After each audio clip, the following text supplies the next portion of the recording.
जय श्री हरि विष्णु। माता लक्ष्मी की जय। दोस्तों, आज हम वैभव लक्ष्मी व्रत की कथा विधि बताएंगे और उद्यापन विधि भी साथ में बताएंगे और साथ में लक्ष्मी स्तवन और लक्ष्मी स्तुति का पाठ भी बताएंगे।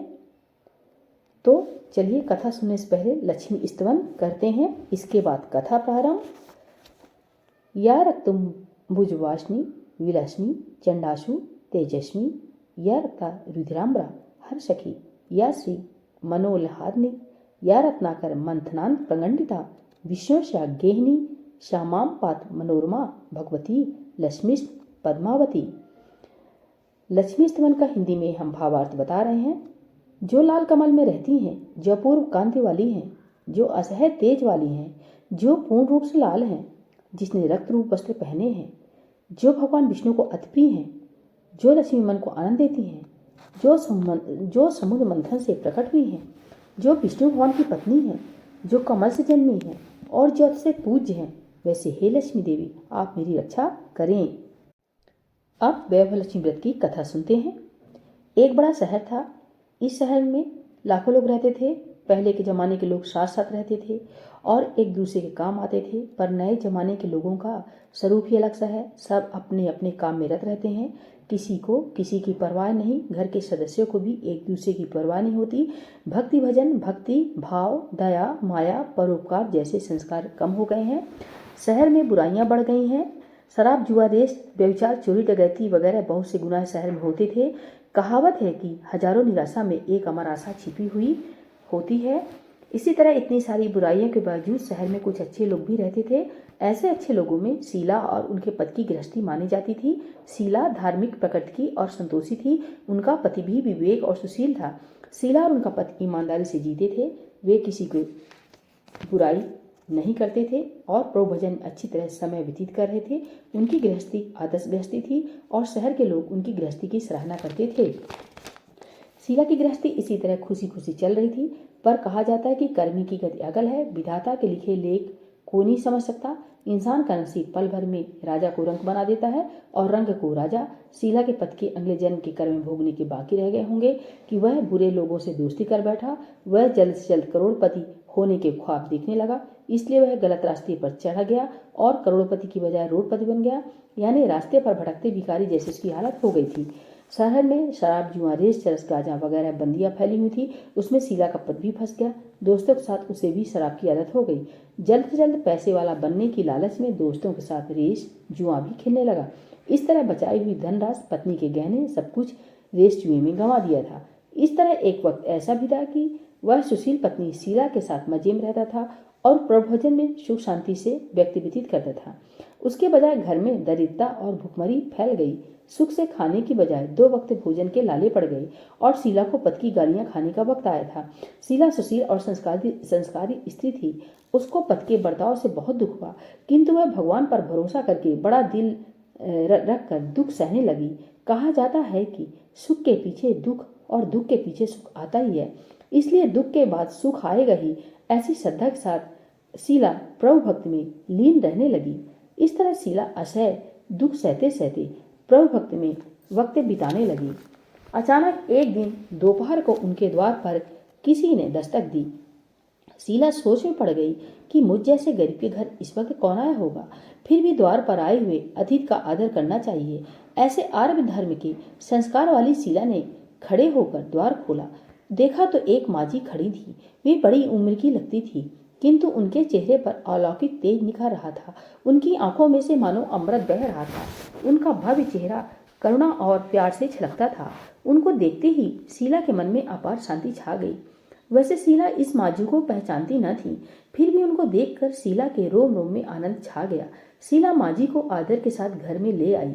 घर में बिठाने के लिए कुछ भी नहीं था, अतः शीला ने सुकचाकर एक फटी हुई चादर पर उनको बिठाया। माजी ने कहा, क्यों शीला, मुझे पहचाना नहीं? शीला ने सुकचाकर कहा, माँ आपको देखते ही बहुत खुशी हो रही है, बहुत शांति हो रही है। ऐसा लगता है कि मैं बहुत दिनों से जिसे ढूंढ रही थी वे आप ही हैं, पर मैं आपको पहचान नहीं सकती। माजी ने हंसकर कहा, क्यों भूल गई? हर शुक्रवार को लक्ष्मी जी के मंदिर में भजन कीर्तन होते हैं। तब मैं भी वहाँ आती हूँ। वहाँ हर शुक्रवार को हम मिलते हैं। पति गलत रास्ते पर चढ़ गया था। तब से शीला बहुत दुखी हो गई थी और दुख की मारी वह लक्ष्मी जी के मंदिर में भी नहीं जाती थी। बाहर के लोगों के साथ नजर मिलाते भी उसे शर्म लगती थी। उसने याददाश्त पर जोर दिया, पर यह माँ जी याद नहीं आ रही थी। तभी माँ जी ने कहा, तू लक्ष्मी जी के मंदिर में कितने मधुर भजन गाती थी, अभी अभी तू दिखाई नहीं देती थी, इसलिए मुझे हुआ कि तू क्यों नहीं आती है, कहीं बीमार तो नहीं हो गई है। ऐसा सोचकर मैं तुझे मिलने चली आई हूँ। माँ जी के अति प्रेम भरे शब्दों से शीला का हृदय पिघल गया।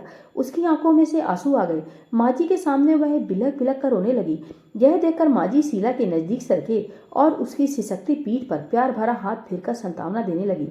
माँ जी ने कहा, बेटी, सुख और दुख तो धूप और छांव जैसे होते हैं। सुख के पीछे दुख आता है तो दुख के पीछे सुख भी आता है।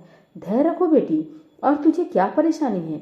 तेरे दुख की बात मुझे सुना, तेरा मन भी हल्का हो जाएगा और तेरे दुख का कोई उपाय भी मिल जाएगा। माँ जी की बात सुनकर शीला के मन को शांति मिली। उसने माँ जी को कहा, माँ, मेरी गृहस्थी में भरपूर सुख और खुशियाँ थी। मेरे पति भी सुशील थे। भगवान की कृपा से पैसे की बात में भी हमें संतोष था। हम शांति से गृहस्थी चलाते ईश्वर भक्ति में अपना वक्त व्यतीत करते थे। एकाएक हमारा भाग्य हमसे रूठ गया। मेरे पति को बुरी दोस्ती हो गई। बुरी दोस्ती की वजह से वे शराब, जुआ, रेस, चरस, गांजा वगैरह खराब आदतों के शिकार हो गए और उन्होंने सब कुछ गंवा दिया और हम रास्ते के भिखारी जैसे बन गए। यह सुनकर माँ जी ने कहा, सुख के पीछे दुख और दुख के पीछे सुख आता ही है। ऐसा भी कहा जाता है कि कर्म की गति न्यारी होती है। हर इंसान को अपने कर्म भुगतने ही पड़ते हैं, इसलिए तू चिंता मत कर। अब तू कर्म भुगत चुकी है, अब तुम्हारे सुख के दिन अवश्य आएंगे। तू तो माँ लक्ष्मी जी की भक्त है। माँ लक्ष्मी जी तो प्रेम और करुणा के अवतार हैं। वे अपने भक्तों पर हमेशा ममता रखती हैं। इसलिए तू धैर्य रख के माँ लक्ष्मी जी का व्रत कर, इससे सब कुछ ठीक हो जाएगा। माँ लक्ष्मी जी का व्रत करने की बात सुनकर शीला के चेहरे पर चमक आ गई। उसने पूछा, माँ, लक्ष्मी जी का व्रत कैसे किया जाता है, वह मुझे बतलाइए, मैं यह व्रत अवश्य करूंगी। माँ जी ने कहा, बेटी, माँ लक्ष्मी जी का व्रत बहुत सरल है। उसे वरद लक्ष्मी व्रत या वैभव लक्ष्मी व्रत कहा जाता है। यह व्रत यश प्राप्त करता है। ऐसा कहकर माँ जी वैभव लक्ष्मी व्रत की विधि कहने लगी। बेटी, वैभव लक्ष्मी व्रत वैसे तो सीधा साधा व्रत है, किंतु कई लोग यह व्रत गलत तरीके से करते हैं, अतः उसका फल नहीं मिलता। कई लोग कहते हैं कि सोने के गहने की हल्दी कुमकुम से पूजा करो, बस व्रत हो गया, पर ऐसा नहीं है। कोई भी व्रत शास्त्रीय विधि पूर्वक करना चाहिए, तभी उसका फल मिलता है। सिर्फ सोने के गहने की पूजा करने से फल मिल जाता हो तो आज सभी लखपति बन गए होती। सच्ची बात यह है कि सोने के गहनों का विधि से पूजन करना चाहिए। व्रत के उद्यापन विधि भी शास्त्रीय विधि मुताबिक करनी चाहिए, तभी यह वैभव लक्ष्मी व्रत फल देता है। यह व्रत शुक्रवार को करना चाहिए। सुबह में स्नान करके स्वच्छ कपड़े पहनो और सारा दिन मन में जय माँ लक्ष्मी कीर्तन करते रहो। किसी की चुगली नहीं करनी चाहिए। शाम को पूरब दिशा में मुंह रख सके, इसी तरह आसन पर बैठ जाओ। सामने पाटा रखकर उसके ऊपर रुमाल रखो। रुमाल पर चावल का छोटा सा ढेर करो। उस ढेर पर पानी से भरा तांबे का कलश रखकर कलश पर एक कटोरी रखो। उस कटोरी में एक सोने का गहना रखो, तो चांदी का भी चलेगा, चांदी का न हो तो नकद रुपया भी चलेगा। बाद में घी का दीपक जलाकर धूप बत्ती सुलगाकर रखो।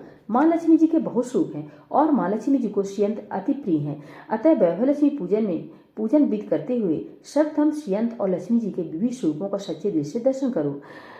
पुस्तक में जो है श्रीयंत्र और माँ लक्ष्मी जी के विविध स्वरूपों की छवि दी गई है।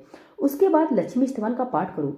बाद में कटोरी में रखे हुए गहने या रुपए को हल्दी, कुमकुम और चावल चढ़ाकर पूजा करो और लाल रंग का फूल चढ़ाओ। शाम को कोई मीठी चीज बनाकर उसका प्रसाद रखो।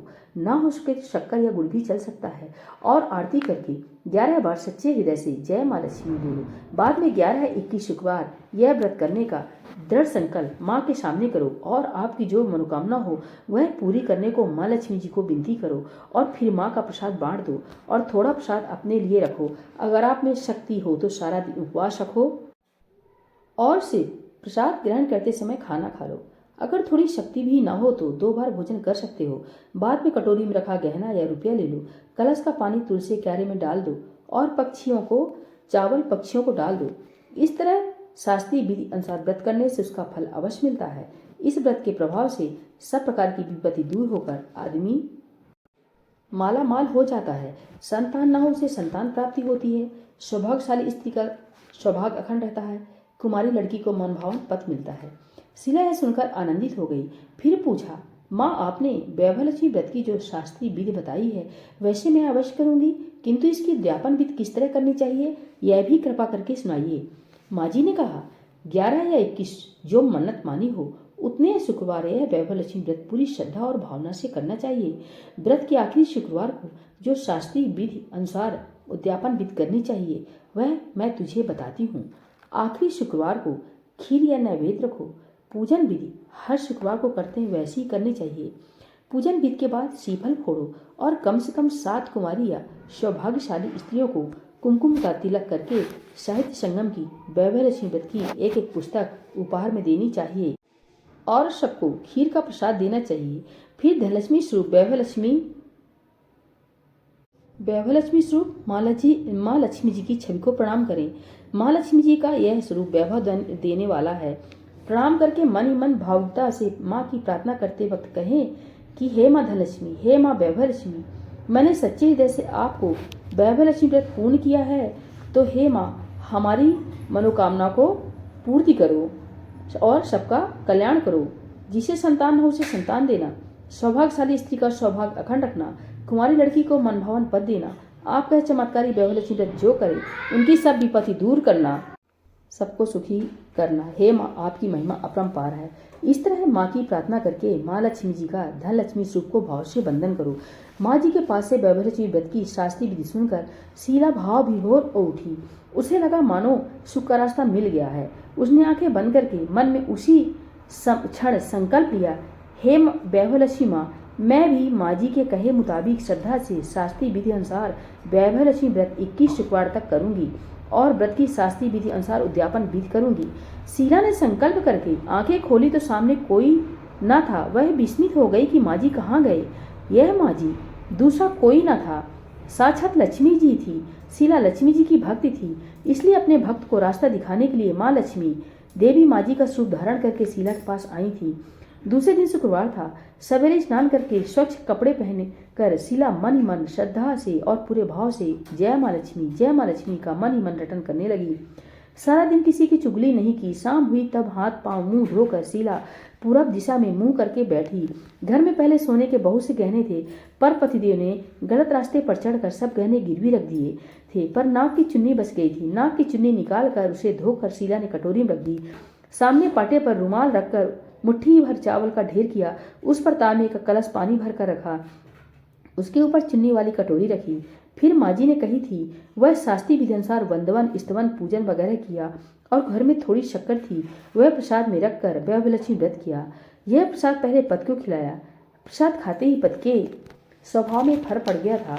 उस दिन उसने शीला को मारा नहीं, सताया भी नहीं। शीला को बहुत आनंद हुआ। उनके मन में वैभवलक्ष्मी व्रत के लिए श्रद्धा बढ़ गई। शीला ने पूर्ण श्रद्धा भक्ति से 21 शुक्रवार तक वैभवलक्ष्मी व्रत किया। 21वें शुक्रवार को माँ जी के कहे मुताबिक उद्यापन विधि करके 7 स्त्रियों को वैभवलक्ष्मी व्रत की 7 पुस्तकें उपहार में दी। फिर माता जी के धनलक्ष्मी स्वरूप की छवि को वंदन करके मन ही मन प्रार्थना करने लगी, हे माँ धनलक्ष्मी, मैंने आपका वैभवलक्ष्मी व्रत करने की मन्नत मानी थी, वह व्रत आज पूर्ण किया है। हे माँ, मेरी हर विपत्ति को दूर करो, हमारा सबका कल्याण करो। जिसे संतान हो उसे संतान देना, सौभाग्यशाली स्त्री का सौभाग्य अखंड रखना, कुमारी लड़की को मन भावन पद देना, आपका चमत्कारी वैभवलक्ष्मी व्रत जो करे उनकी सब विपत्ति दूर करना, सबको सुखी रखना। हे माँ, आपकी महिमा अपरंपार है। ऐसा बोलकर लक्ष्मी जी के धनलक्ष्मी स्वरूप की छवि को प्रणाम किया। इस तरह शास्त्रीय विधि पूर्वक शीला ने श्रद्धा से व्रत किया और तुरंत उसे फल मिला।